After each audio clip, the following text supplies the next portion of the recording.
Happy afternoon. क्या हाल है आप सभी के? जल्दी से बताइए। आ जाओ भाई। दुगमनी, आशीष, राजकमल, अलीशा, रोशनी, नरेश, सौम्या, अंशु, रीना, निवेदिता। क्या हाल है आप सभी के? तो आज है हमारा geography environment test number 7 genius minds UPSC prelims 2025 को हम टारगेट कर रहे हैं। 26 वाले भी इसको देख सकते हैं।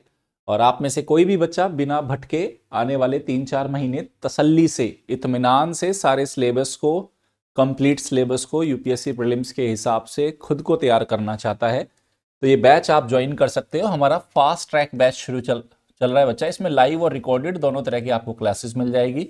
जीएस भी है, सी सेट भी है, टेस्ट सीरीज भी है। अगर टेस्ट सीरीज के साथ चाहिए तो 5,999 और विदाउट टेस्ट सीरीज चाहिए तो 4,999। एक नंबर ये दिया गया है, एक नंबर ये। आप इसमें से किसी भी नंबर पे फोन करके कोई डाउट हो तो पूछ सकते हो।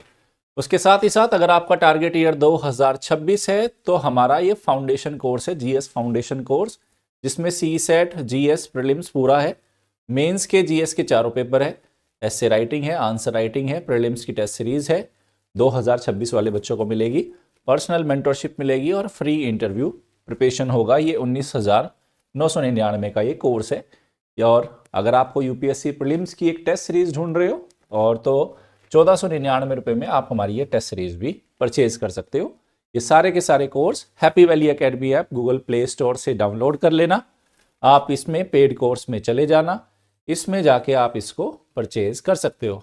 अभी जो आप ये क्लास देख रहे हो, जीनियस माइंड्स टेस्ट नंबर 7 का पीडीएफ, आज रात 9 से 10 बजे के बीच में आपको फ्री ई बुक में मिल जाएगा। तो आपके सामने पहला क्वेश्चन ये रहा, देखिए और जवाब दीजिए।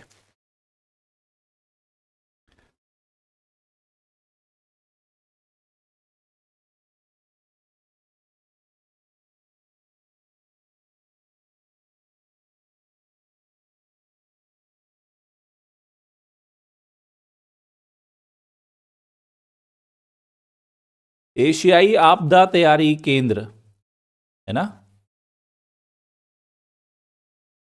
के संबंध में दिए गए कथनों पर विचार कीजिए।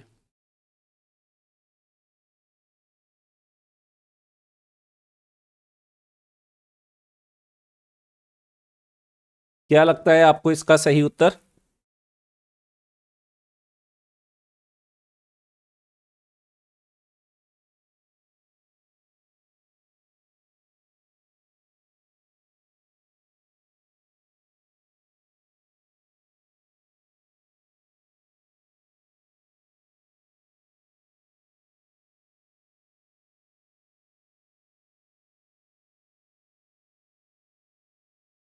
ठीक है, तो पहला है ये एक स्वायत्त अंतर्राष्ट्रीय संगठन है, बिल्कुल है।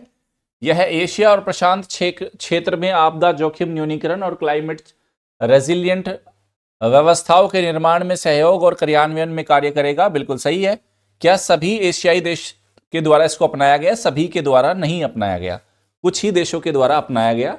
तो पहला और दूसरा सही है, पहला और दूसरा सही है, तो ऑप्शन क्या होगा इसका?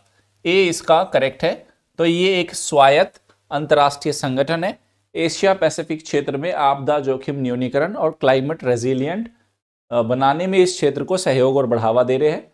भारत 8 पड़ोसी देशों के साथ इसका फाउंडिंग मेंबर में से एक है। इंडिया बच्चा क्या है? संस्थापक सदस्यों में से एक है। तो ये क्या है? अंतरराष्ट्रीय इसके चार्टर पर 9 संस्थापक सदस्यों ने, कौन? एक तो भारत और 8 ये, तो 9 हो गए, हस्ताक्षर किए थे और साल 2018 में ये लागू किया गया था। कौन कौन से संस्थापक सदस्य है देख लो। 9 मेंबर कंट्रीज है इसमें, 1 2 3 4 5, आप देख लो। भारत, बांग्लादेश, कंबोडिया, चीन, नेपाल हो गया, उसके बाद पाकिस्तान, फिलीपींस, श्रीलंका और थाईलैंड। तो कुल मिला के 6 7 8 और 9 है। इंडिया प्लस 8 मेंबर कंट्रीज और है। इसका जो हेडक्वार्टर है बच्चा वो बैंकॉक में है, थाईलैंड के अंदर। ठीक है, समझ में आ गया। चलते हैं, अगला प्रश्न देखिए आपके सामने ये रहा।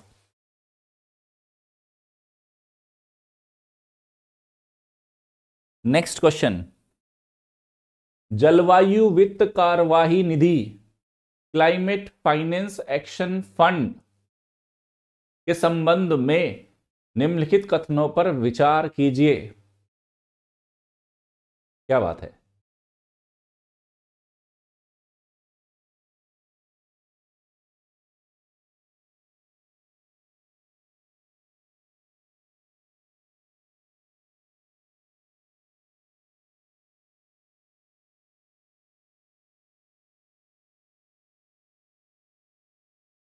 सोचना, समझना, फिर जवाब देना।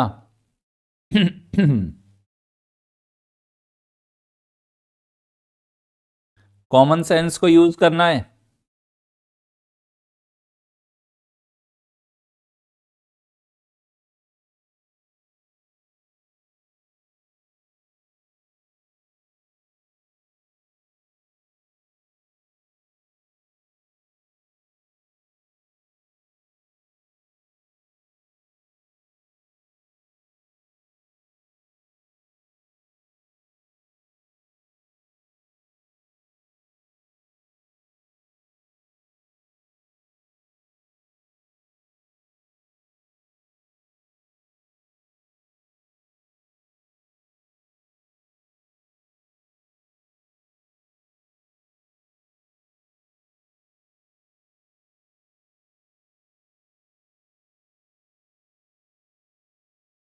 सुने, चले अब आगे इसमें।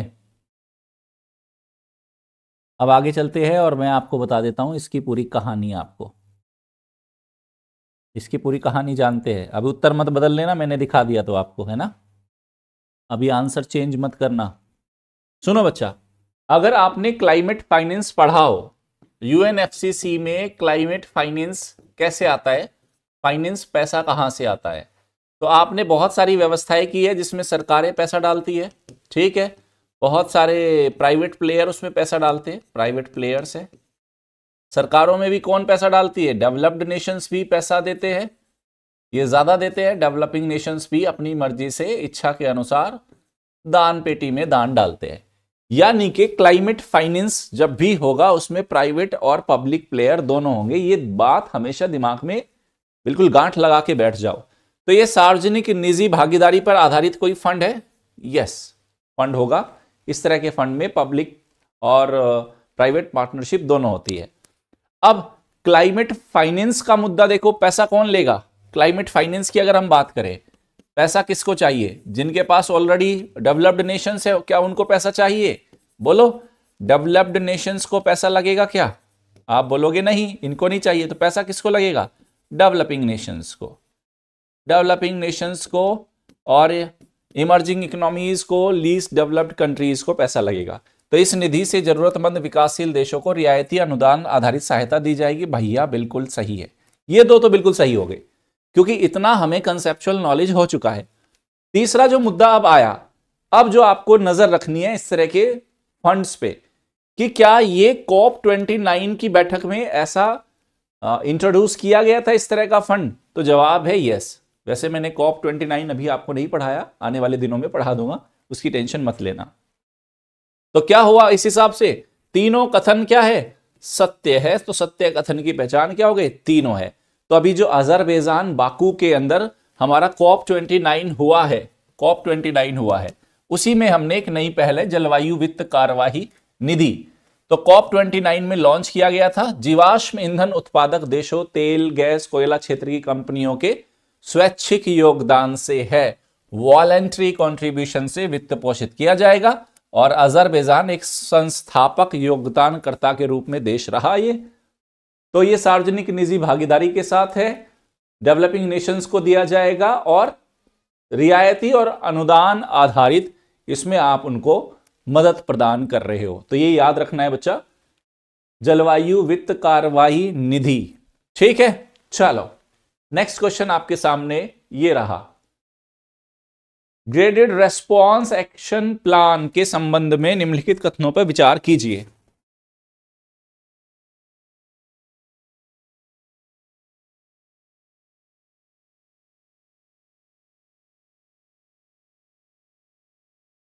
कोई बात नहीं, फर्स्ट का डाउट था तो वो नॉलेज गैप था बच्चा, वो पूरा हो गया, काहे टेंशन ले रहे हो।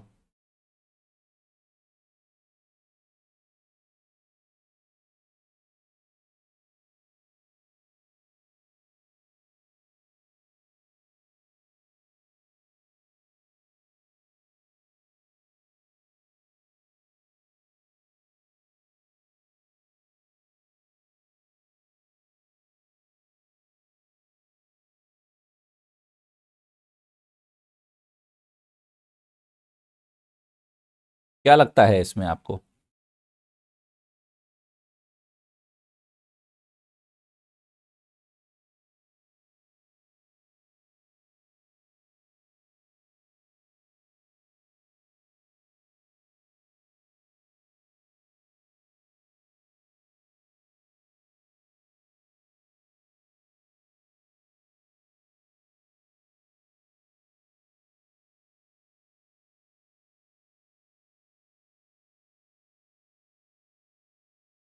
सोचो समझो जवाब दीजिए, सोच समझ के, जल्दबाजी में नहीं चलेगा।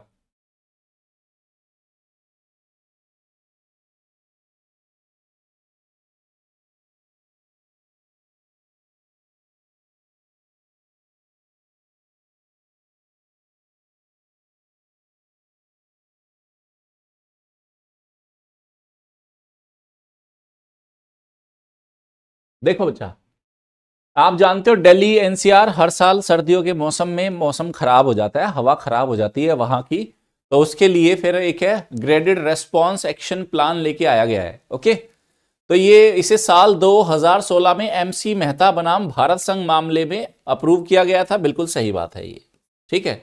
आपने ये तो बता दिया दो कथन सही है, लेकिन वो दो कथन कौन से सही है? ये वाला बिल्कुल सही है। यह आपातकालीन उपायों का एक समूह है जो विशेष रूप से दिल्ली एनसीआर क्षेत्र के लिए लागू किया जाता है। बिल्कुल सही। पहली बात तो हमें यह पता होना चाहिए वो दो कौन से सही थे। वो दो ये वाले सही थे। बहुत सारे बच्चों को लग रहा होगा कि ये 1 और 3 वाला सही था, नहीं, 2 और 3 वाला सही था, ठीक है। अब पहले वाले में क्या प्रॉब्लम है? पहले वाले की प्रॉब्लम क्या है कि ये जो पर्यावरण प्रदूषण प्राधिकरण है ना, इसका शुरुआत में ये इंप्लीमेंटेशन एजेंसी थी, लेकिन बाद में हमने अलग से एक कमीशन बनाया है जो इसका इंप्लीमेंट करता है। तो चलो देखते हैं। तो उत्तर है बी, है ना, दो कथन सही है, पहले वाला रॉन्ग स्टेटमेंट हो गया। तो ये आपातकालीन उपायों का एक समूह है। आपातकालीन मतलब जब जैसे इमरजेंसी सिचुएशन आएगी, दिल्ली का एयर का क्वालिटी खराब हो जाएगा, तब इसको इंप्लीमेंट करेंगे। जो AQI एयर क्वालिटी इंडेक्स के एक निश्चित सीमा तक पहुंचने के बाद जैसे ही वो उस लेवल को क्रॉस करता है, तो फिर ये ऑटोमेटिकली GRAP काम करना शुरू कर देता है, ठीक है। तो MC मेहता बनाम भारत संघ वाले मामले पे सुप्रीम कोर्ट ने इसे मंजूरी दी थी, और पहली बार 2017 में ministry of environment, forest and climate change द्वारा इसको नोटिफाइड किया गया था।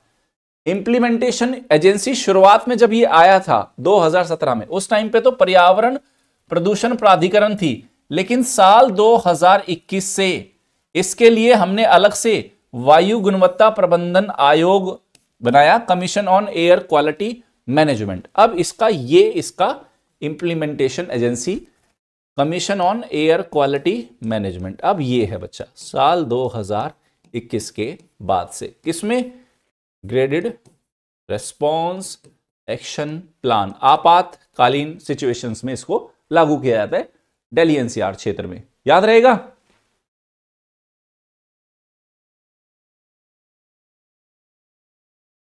नेक्स्ट चलिए, एक्सरसाइज एक क्या। बच्चा कह रहा है गुरुजी मैं आपका परम भक्त हो गया। हो गया तो अच्छी बात है, अच्छी बात है।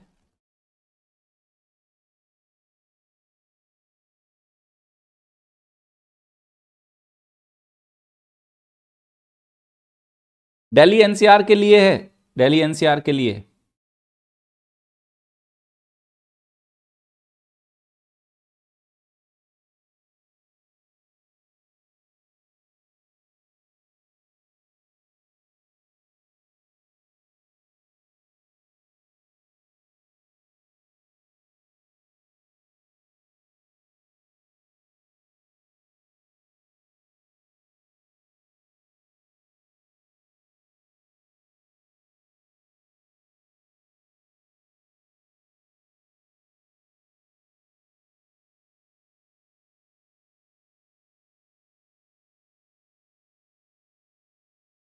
एक क्या किसके लिए है? एक क्या?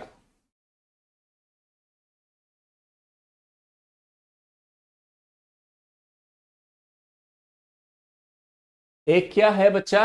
नेशनल डिजास्टर मैनेजमेंट अथॉरिटी और भारतीय सेना के बीच की है ये।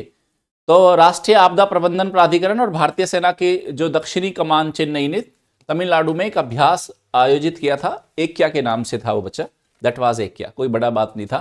ये वाला क्वेश्चन बड़ा अच्छा है, वेरी गुड है ना, वेरी गुड क्वेश्चन। इस क्वेश्चन को पढ़ो। मानव वन्य जीव संघर्ष के संबंध में निम्नलिखित कथनों पर विचार कीजिए।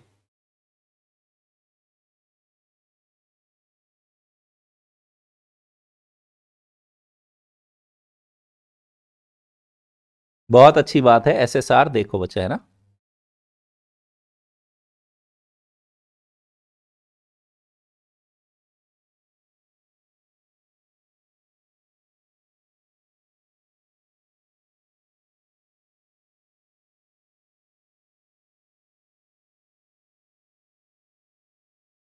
टी सेट का शुरू होगा बच्चा आफ्टर आफ्टर यूपीएससी नोटिफिकेशन।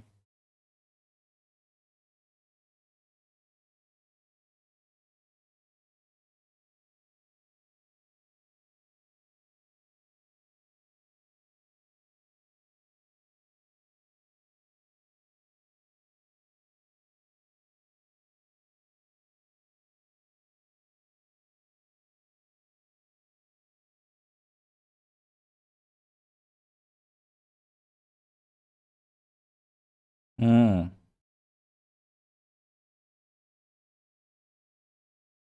सुन लो बच्चा, देखो, ह्यूमन वाइल्ड लाइफ कन्फ्लिक्ट किसको बोलते हैं, किसको बोलते हैं ह्यूमन वाइल्ड लाइफ कन्फ्लिक्ट, जब वन्य जीवों की उपस्थिति मानवों के लिए खतरा बन जाए, है ना, मानवीय बस्तियों में आ जाए, ह्यूमन पे अटैक करना शुरू कर दे वाइल्ड लाइफ, तब वो पोजीशन है। पहला स्टेटमेंट जस्ट रिवर्स स्टेटमेंट है, ये कहता है जब मानवीय उपस्थिति और व्यवहार वन्य जीवों के हितों के लिए खतरा बन जाती है, नहीं, जब वन्य जीवों की उपस्थिति और वन्य जीवों का व्यवहार मानव के हितों के लिए खतरा बन जाता है, तब उसको ह्यूमन वाइल्ड लाइफ कंफ्लिक्ट बोलते हैं। तो first statement is wrong, first statement is wrong. अब ये सेकंड कहता है कि ये जो ह्यूमन वाइल्ड लाइफ कंफ्लिक्ट है, इसको मैनेज करने का काम सेंट्रल गवर्नमेंट का है, नहीं, स्टेट गवर्नमेंट का जिम्मेदारी है। तो सेकंड वाला भी क्या हो गया, रॉन्ग। क्या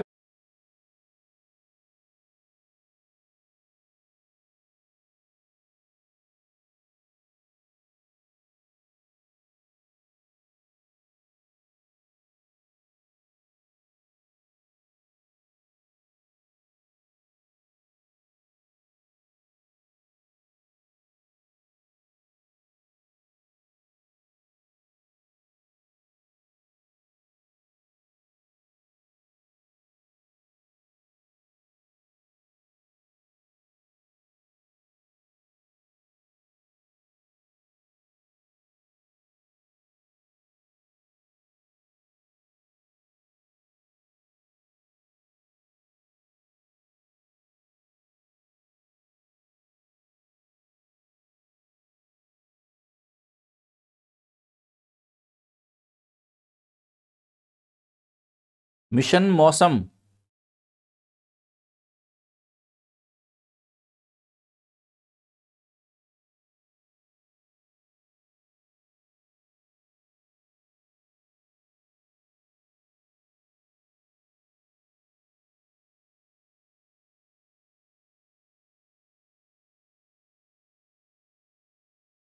किसका है बच्चा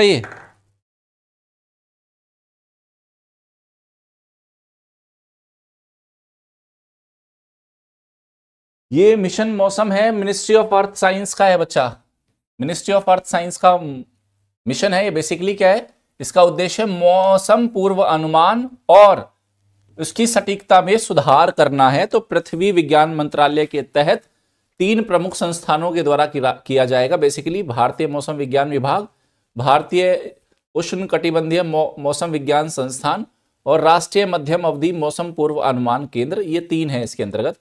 बट अल्टीमेटली किसका है, ये पृथ्वी विज्ञान मंत्रालय का है। मौसम पूर्वानुमान और उसकी सटीकता को बेहतर करने के लिए मिशन मौसम है ये। नेक्स्ट क्वेश्चन है, एक सींग वाले गैंडे, वन हॉर्न राइनो के बारे में बोल रहा है, वन हॉर्न राइनो।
सोच समझ के जवाब देना, कोई जल्दबाजी नहीं है।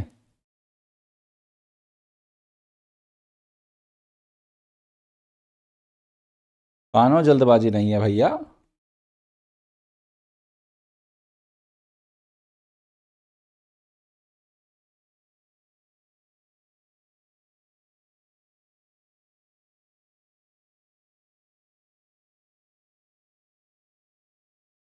सोचो समझो फिर जवाब दो।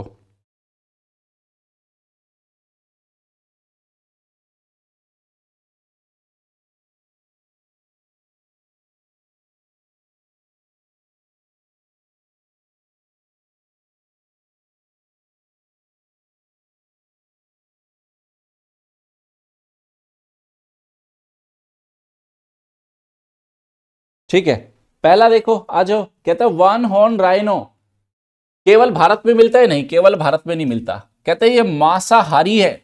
मांसाहारी नहीं है बच्चा है, ये तो बेचारा वेजिटेरियन है, ज्यादातर घास को खाता है, कभी कभी कुछ और खा लेता है, अदरवाइज घास इसका फेवरेट है।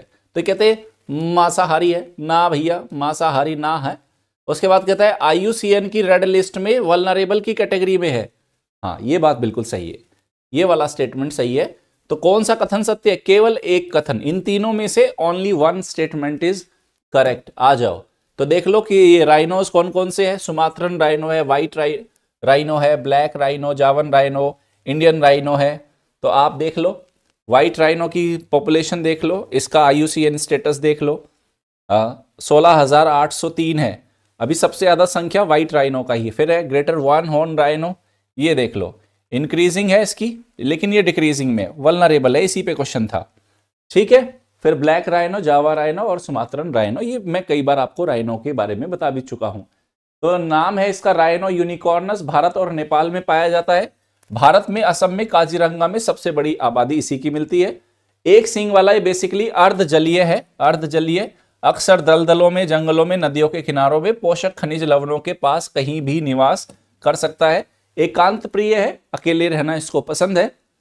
अपने नर अपने सुरक्षित क्षेत्र को बनाए रखते हैं। गैंडा मुख्य रूप से चरने वाला जानवर है, मुख्यतः घास खाता है, लेकिन कभी कभी पत्ते, शाखाएं, फल और जलीय पौधे भी खा लेता है।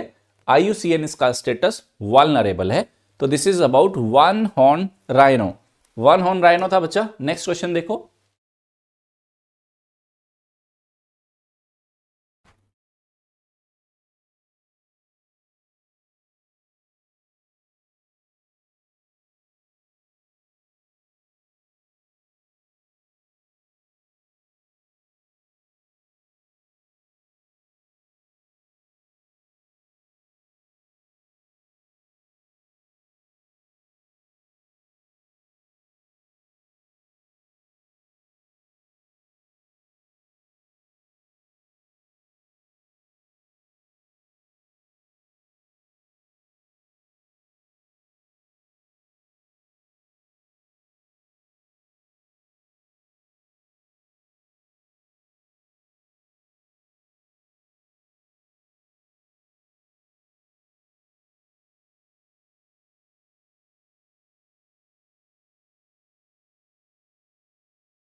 सोच समझ के जवाब देना।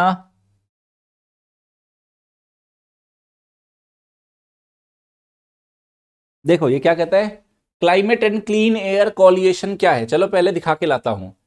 ये this is climate and clean air, ठीक है। इनिशिएटिव क्या है? तो बेसिकली ये UNEP है ना, UNEP की पहल है।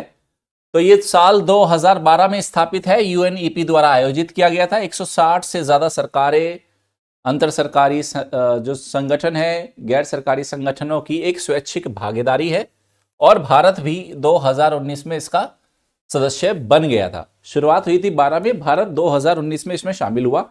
काम क्या करती है? प्राइमरी इसका जो लक्ष्य क्या है? जैसे आप जानते हो ना, क्लीन एयर की बात कर रहा है, यानी कि एटमॉस्फेयर की, एयर क्वालिटी की भी बात कर रहा है। तो उसमें कह रहा है methane, black carbon, hydrofluorocarbon, tropospheric ozone जैसे हानिकारक अल्पकालिक जलवायु प्रदूषकों से निपटना है और जलवायु परिवर्तन और वायु प्रदूषण दोनों को, मतलब जो क्लाइमेट चेंज में भी रोल प्ले कर रहे हैं ऐसे प्रदूषक और जो एयर क्वालिटी को भी खराब कर रहे हैं, उनको टारगेट करता है। Climate and clean air coalition है ये आपका, समझे? तो इसमें क्या है, भारत इस गठबंधन का सदस्य है। यस, 2019 में हो गया था, यूएनईपी के द्वारा शुरू किया गया। तो कौन सा कथन सत्य है? कथन सत्य है सी। सी इसका करेक्ट आंसर है।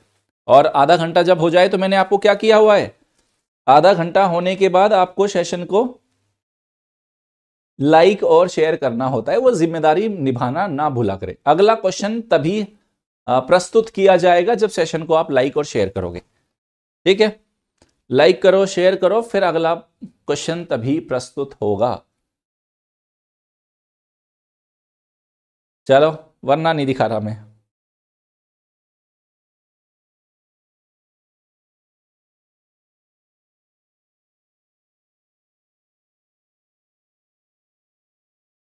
जल्दी जल्दी से लाइक करो।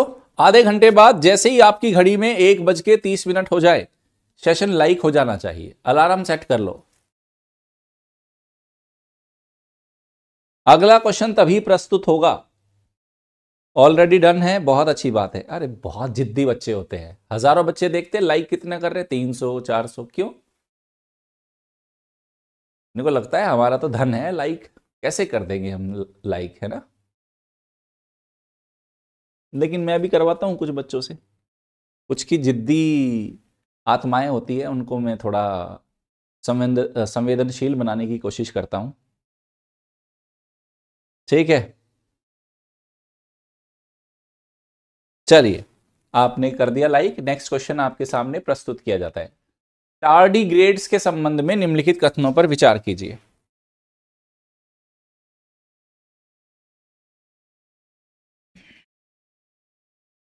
टार्डी ग्रेड्स की कहानी है ये।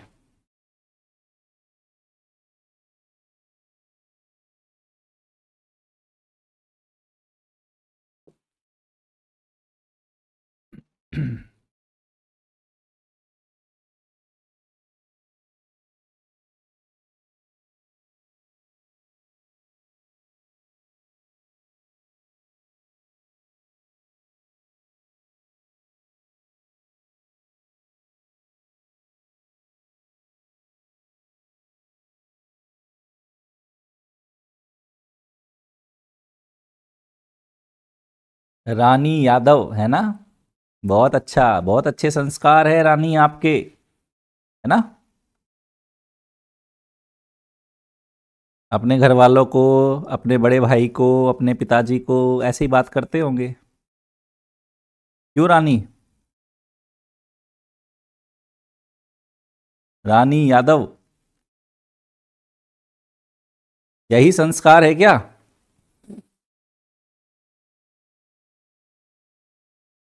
फिर बोलेंगे कल कलेक्टर बनना है। बताओ, इंटरव्यू वाला धोनी देगा आपको?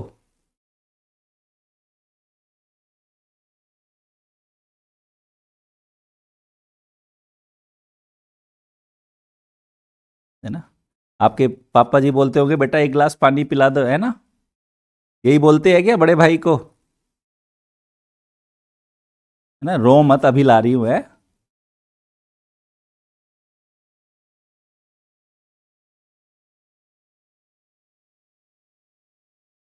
हाँ, इनके व्यक्तित्व के भी, इनका पर्सनैलिटी टेस्ट भी लेता रहता हूं मैं यहाँ ग्रुप में।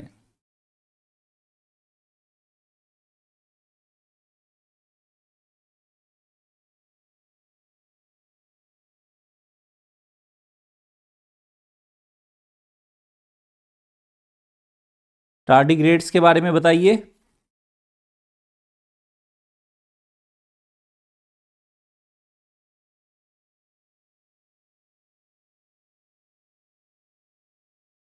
रानी अब गायब हो गई। रानी अब गायब हो गई।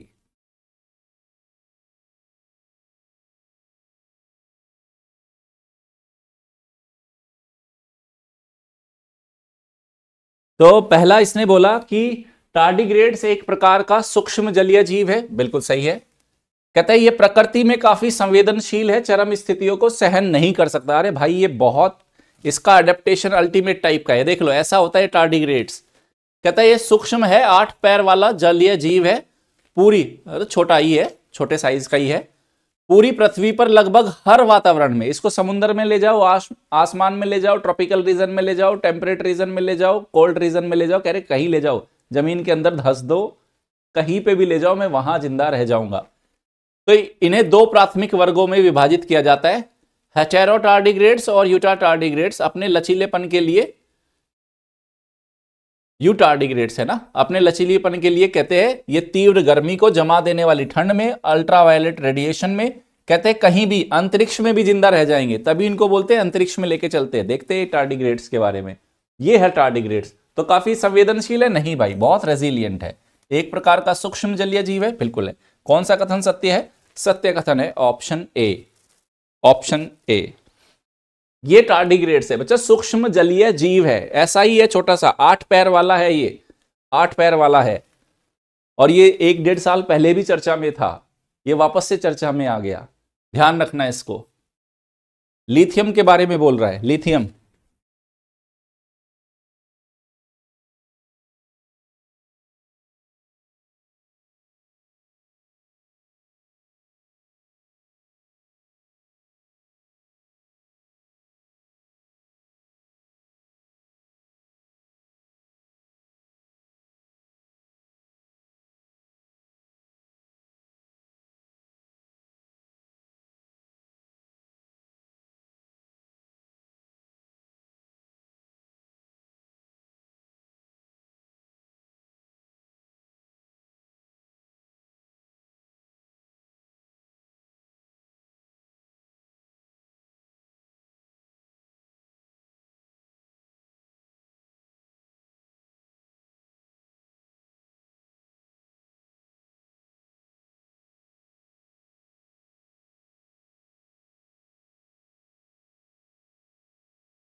क्या लगता है बच्चा लिथियम के बारे में?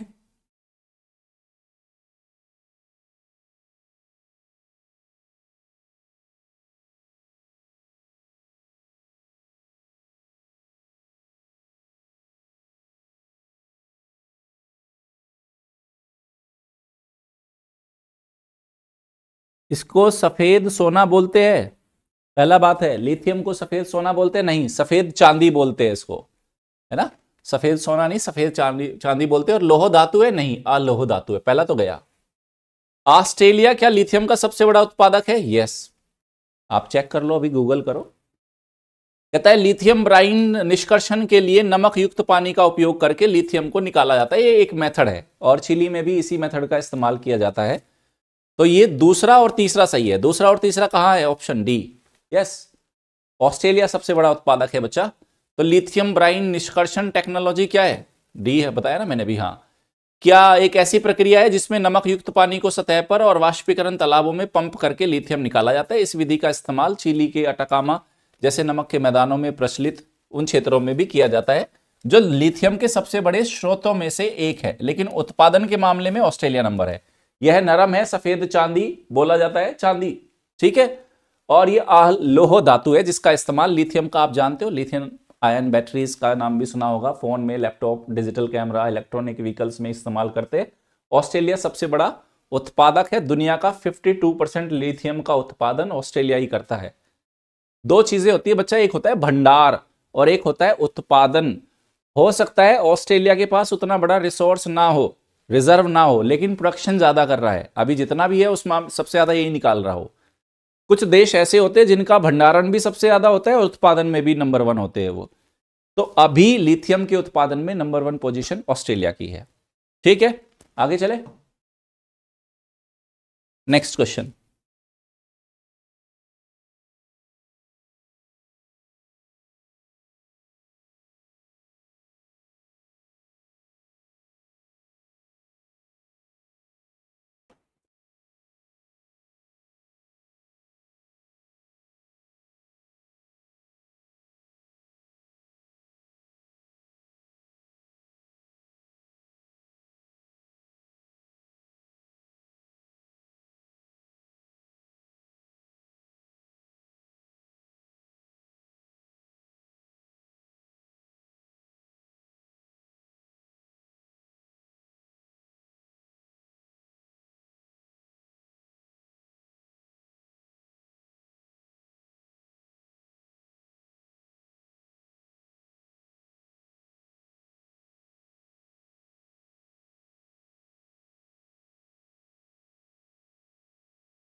देखो आप एक चीज देखो बच्चा, सुनो एक चीज सुनो। मरुस्थलीय क्षेत्र में क्या होता है, मरुस्थल क्षेत्र क्या होता है, वहां पे टेम्परेचर ज्यादा है और वाटर अवेलेबिलिटी कम। तो लेकिन पौधों को या वेजिटेशन को जिंदा रहने के लिए वाटर चाहिए। अब मरुस्थलीय क्षेत्र में वर्षा की प्राप्ति कम हो रही है, टेम्परेचर हॉट डेजर्ट है, टेम्परेचर भी ज्यादा, तो वो कोशिश करेंगे कि पेड़ पौधे अडेप्ट करने की कोशिश करेंगे। एडेप्टेशन में वो कोशिश करेंगे कि उनके पास जितना जल है वाटर का मिनिमम लॉस हो। वाटर का मिनिमम लॉस होने के लिए अब वो क्या करेंगे, अब वो अडेप्टेशन करेंगे। तो कहते हैं वहां के इन क्षेत्रों में कठोर और मोमी पत्ते होंगे, वैक्सी और बिल्कुल हार्ड उसके क्या होंगे, पत्ते होंगे। छोटे पत्ते होंगे, बड़ा पत्ता होगा तो ज्यादा सरफेस है, सनलाइट आएगी, ज्यादा इवेपोरेट होगा, तो छोटे पत्ते होंगे। नुकीले भी हो सकते हैं, पर्ण की जगह पत्तों की जगह कांटे हो सकते हैं। तो यस, ये भी हो सकता है, ये भी हो सकता है, ये भी हो सकता है। उस हिसाब से ऑप्शन डी होगा, डी ऑप्शन है बच्चा। तो मरुस्थलीय क्षेत्र में पाए जाने वाली वनस्पति को मरुद्भिद कहते हैं। यहां पर उगने वाले पौधे गर्म और शुष्क जलवायु के साथ अडेप्ट कर लेते हैं। इनकी जड़ें लंबी होती है ताकि जमीन के अंदर जो मॉइस्चर है, सॉइल मॉइस्चर, उसका इस्तेमाल कर सके। ओके, तने की छाल मोटी होती है, पत्तियां या तो होती ही नहीं, अगर होती भी है तो छोटी होती है, उनमें वैक्स होता है, मोटी होती है, छोटे छोटे कांटे होते हैं, और ताकि उनसे वाष्पीकरण कम हो पाए, इवेपो ट्रांसपिरेशन वो कम कर पाए, एडेप्टेशन के लिए वो ऐसा करते हैं। नेक्स्ट क्वेश्चन है, नेक्स्ट क्वेश्चन।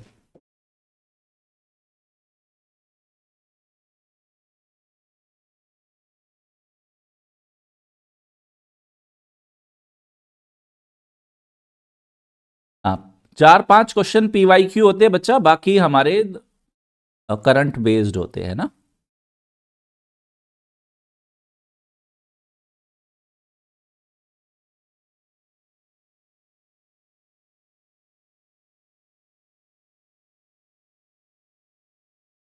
वायुमंडल में कार्बन डाइऑक्साइड की बढ़ती हुई मात्रा से वायुमंडल का तापमान धीरे धीरे बढ़ रहा है, क्योंकि कार्बन डाइऑक्साइड क्या करता है।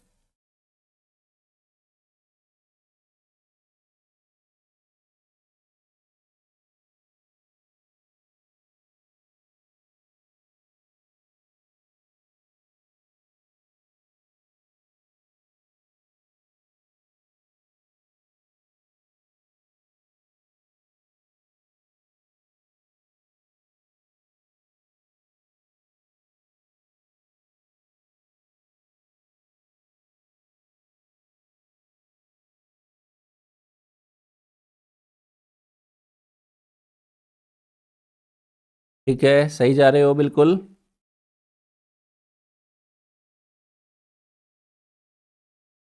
भाई आप जानते हो इनकमिंग सोलर रेडिएशन, ये हमारी पृथ्वी है, दिस इज आर अर्थ, ये एटमॉस्फेयर, ये वायुमंडल है, ये वायुमंडल है,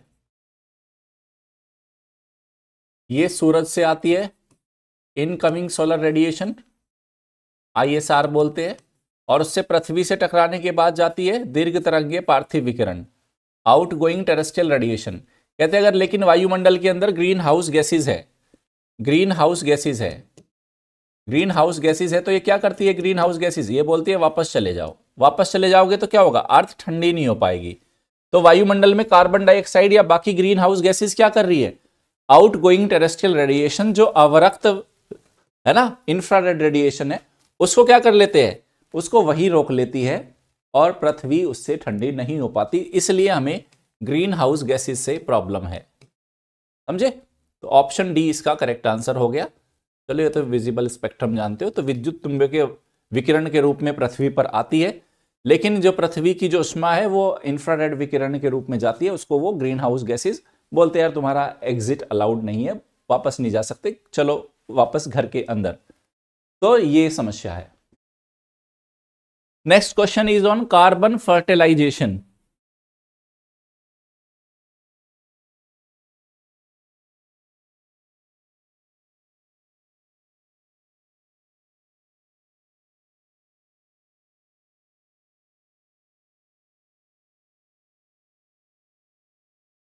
कार्बन फर्टिलाइजेशन की बात कर रहा है बच्चा ये।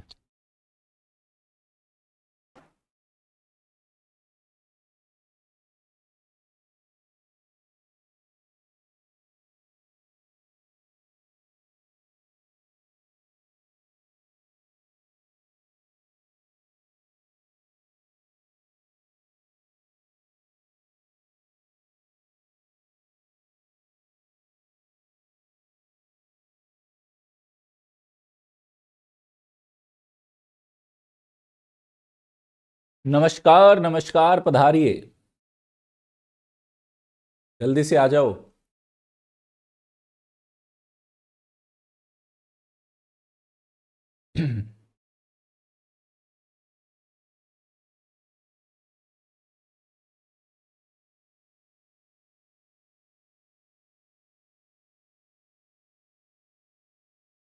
हम्म, सोचो समझो क्या होगा। 30 सेकंड और दे रहा हूं।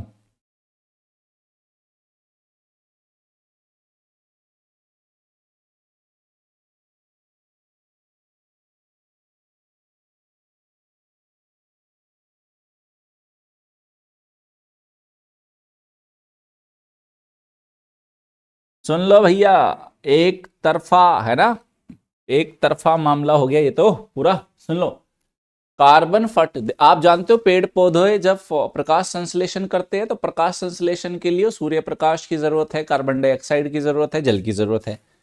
तो कहते हैं कार्बन फर्टिलाइजेशन का मतलब है अगर CO2 का लेवल बढ़ता है एटमॉस्फेयर में, CO2 का लेवल का बढ़ने का मतलब प्लांट ग्रोथ बढ़ेगा, प्लांट के जो ग्रोथ है वो बढ़ेगा, पादप वृद्धि होगी। क्यों? फोटोसिंथेसिस बढ़ेगा, फोटोसिंथेसिस बढ़ेगा। इसी को हम बोलते हैं कार्बन फर्टिलाइजेशन। यही है कार्बन फर्टिलाइजेशन। आप क्या जवाब दे रहे हो?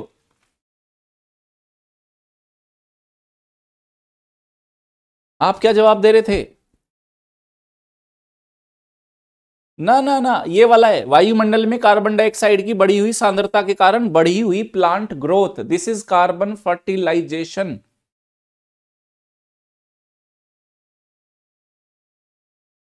क्यों करते हो इतना गलत? बोलो। हाँ, रॉन्ग हो गया। चलो आपको एक डायग्राम दिखाता हूं, ये डायग्राम देख लो बच्चा, काफी अच्छा डायग्राम है, सुन लो। कुछ आपको मैं दिखा देता हूं, पृथ्वी पर हम कैसे कार्बन को मैनेज करने की कोशिश कर रहे हैं, अर्थ के टेम्परेचर को कैसे हम चाह रहे हैं कि ज्यादा गर्म ना हो। पहला एक टेक्निक है स्पेस मिररिंग, है ना। कहते हैं भैया अंतरिक्ष से सूरज की किरण आती है, एक काम करो सूरज विकिरण को पृथ्वी पर आने से पहले वापस भेज दो, तो स्पेस में मिरर लगा दो, स्पेस मिरर्स हो गए ये ला, पहला हो गया स्पेस मिरर। ठीक है।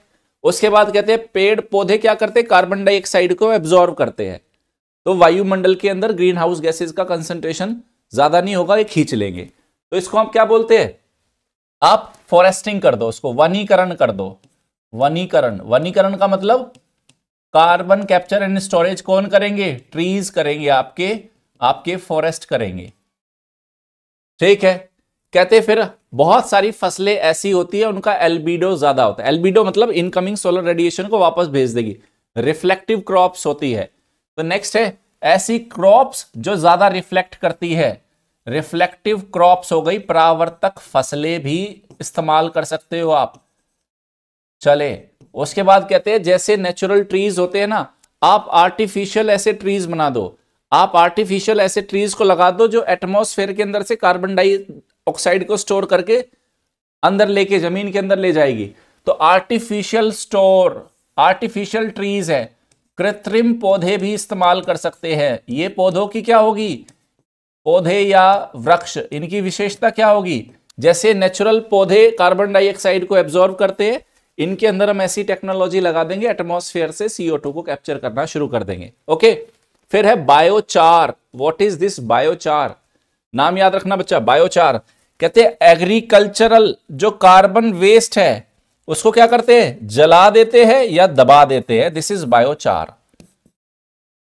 बायोचार। उसके बाद ये क्या कहता है, ओशियन फर्टिलाइजेशन। ओशियन फर्टिलाइजेशन का मतलब ओशंस के अंदर क्या होता है बच्चा, फाइटोप्लैंक्टन्स होते हैं। ओशन के अंदर हम फाइटोप्लैंक्टन्स की ग्रोथ रेट को बढ़ा देंगे तो वो भी क्या करते हैं, एटमॉस्फेयर से कार्बन डाइऑक्साइड को खींचना शुरू करेंगे। This is called ocean fertilisation. और क्या बच गया इसमें, है ना, क्लाउड सीडिंग हो गया बच्चा। क्लाउड सीडिंग क्या क्लाउड सीडिंग का मतलब, cloud seeding atomising sea water, है ना, creates cloud to reflect sun raise.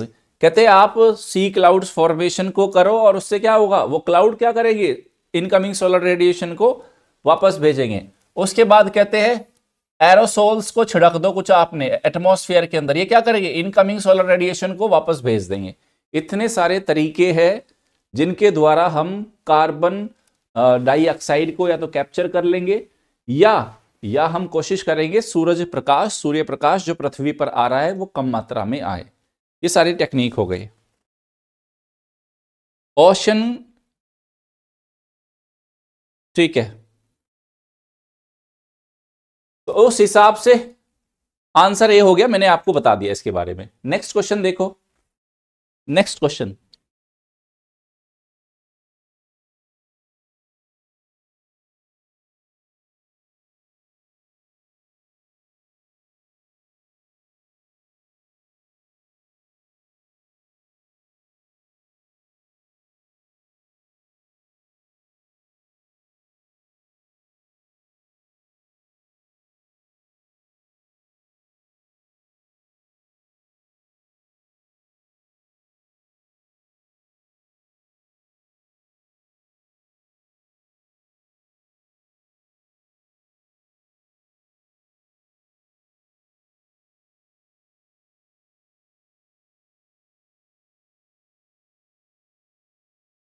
कहता है फसल या बायोमास के अवशेषों के दहन से वायुमंडल में कौन कौन सी चीजें रिलीज होती है।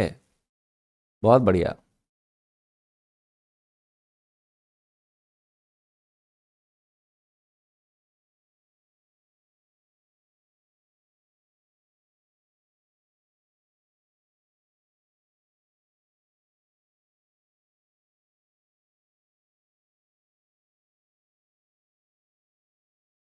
सोचो समझ के, सोचो समझो फिर जवाब दो।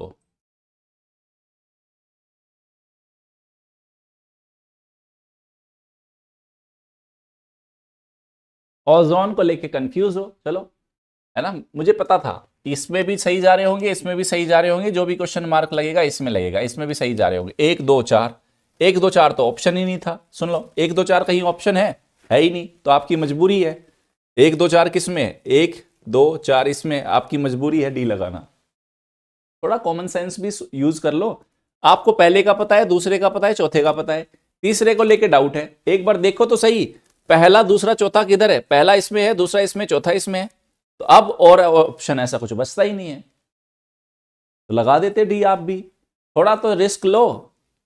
तो कहता है, सुन लो, कहता है अगर धान गेहूं गन्ना आदि फसलों के अवशेषों को दहन करते हो आप, क्या होगा, सल्फर डाइऑक्साइड जाएगा, नाइट्रोजन के ऑक्साइड आएंगे, कार्बन का डाइऑक्साइड आएगा, कार्बन मोनोऑक्साइड आएगा, black carbon, organic carbon, methane आएगा, नॉन मीथेन हाइड्रोकार्बन होंगे, अस्थिर कार्बनिक यौगिक होंगे, वोलेटाइल ऑर्गेनिक कंपाउंड होंगे, ओजोन होगा, पार्टिकुलेट जो सस्पेंडेड पार्टिकुलेट मैटर होंगे, PM होंगे, एरोसोल्स होंगे, ये सब रिलीज होंगे। सब थे इसमें, ये सब है ये।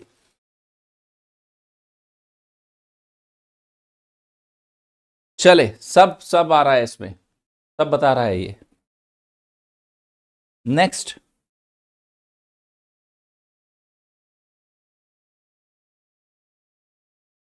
ओजोन को लेके कंफ्यूज थे तो बच्चा ऑप्शन भी देख लेके, है ना, ऑप्शन देख लेते ना भाई। मैं भी ओजोन को लेके कंफ्यूज था, सुनो इसमें मैं भी ओजोन को लेके कंफ्यूज था। इस बात को समझते क्यों नहीं आप? समझो भाई, मैं भी तो ओजोन को लेके कंफ्यूज हूं, लेकिन ऑप्शन जो बैठ रहे हैं 1 2 4 के हिसाब से फिर तीसरा बनेगा ही बनेगा, बनेगा ही बनेगा। ऐसे ऐसे रिस्क लेना सीखो, ठीक है। नेक्स्ट देखो,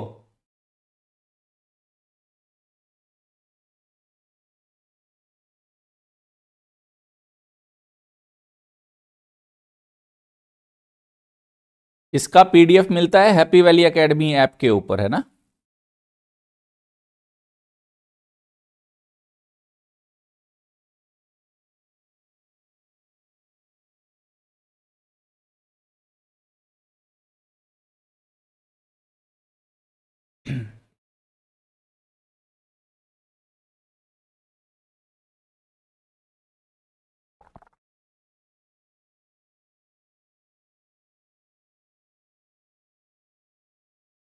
अब मीथेन पे आ गया बच्चा, ग्रीन हाउस गैस, मीथेन का स्रोत कौन कौन है।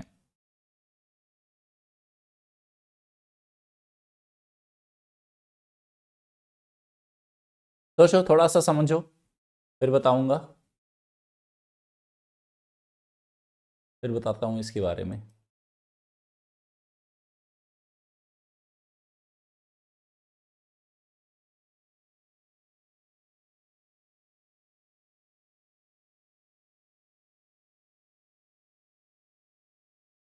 समझो बच्चा, पहले मीथेन के बारे में देख लेते हैं। मीथेन आती कहां से है? मीथेन के दो स्रोत है बच्चा प्रकृति में।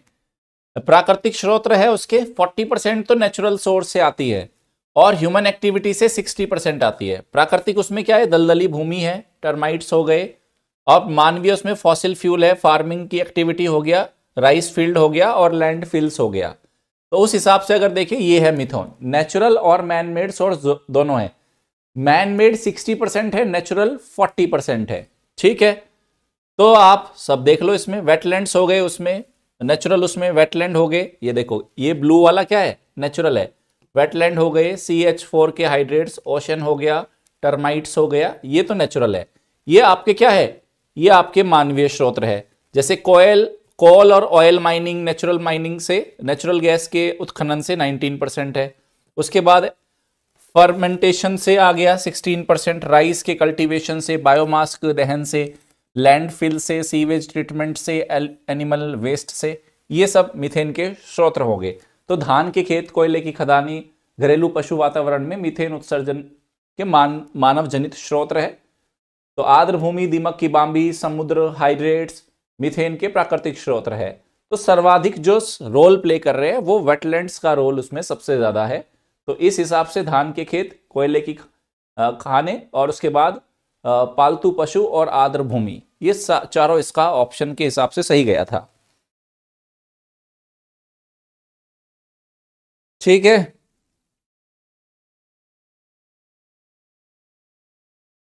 चलो, हुआ ये? आपको स्पष्ट हुआ, समझ में आया?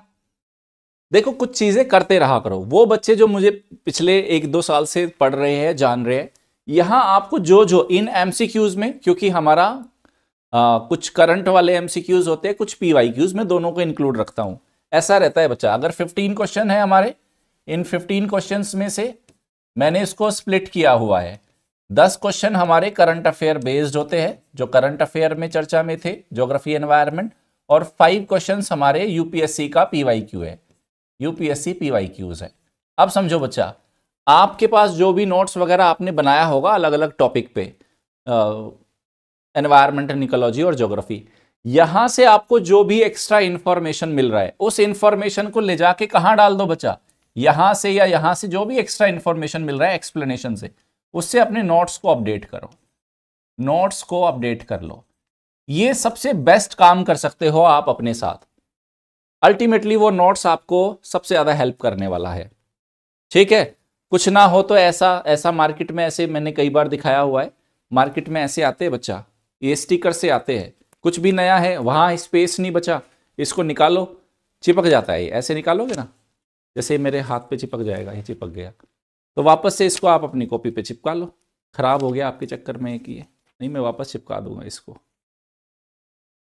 ठीक है, इस तरह की चीजें लेके आप अपने नोट्स को अपडेट करो।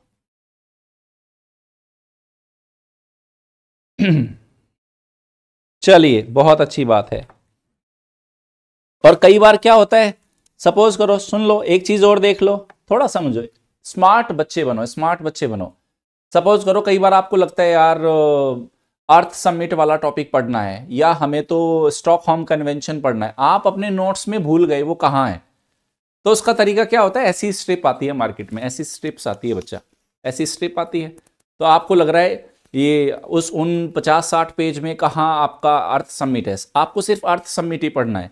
इस पे यहाँ अर्थ समिट लो, इसको निकालो, इसको, ये भी निकल जाता है बच्चा, ऐसे निकल जाएगा, और वापस से उस पेज पे चिपका दो बाहर, आपको पता चल जाएगा ये अर्थ समिट है। वाइल्ड लाइफ प्रोटेक्शन एक्ट 1972 को पढ़ना है।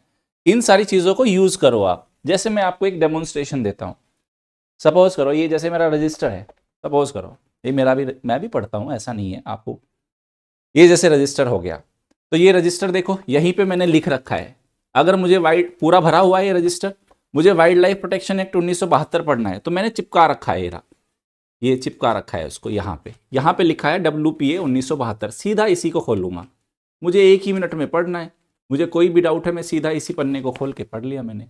फिर मुझे अगर लग रहा है यार ओजोन डिप्लेशन वाला है, तो मैंने ओजोन का अलग से स्टिकर लगा रखा है। उसके बाद मुझे लगेगा यार अर्थ समिट पढ़ना है, तो अर्थ समिट का मैंने स्टिकर लगाया हुआ है।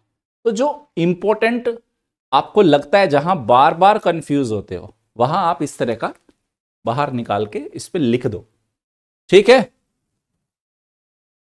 अब जिसने नोट्स मेकिंग नहीं किया, देखो उसका तो इस एग्जाम में कोई,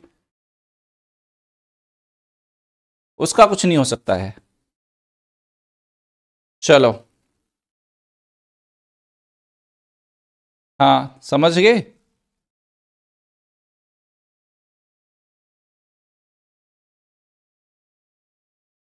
चलिए, दैट्स ग्रेट, बहुत बढ़िया। Geography optional 10th unit recorded class चाहिए, है ना। ऐसे सिंगल यूनिट नहीं मिलती बच्चा, हमारे पास पूरा कोर्स है। ओके, बीच बीच में मैं आपको बताता रहता हूं, आपको बहुत स्ट्रेटेजिकली और बहुत स्मार्ट वर्क करना है।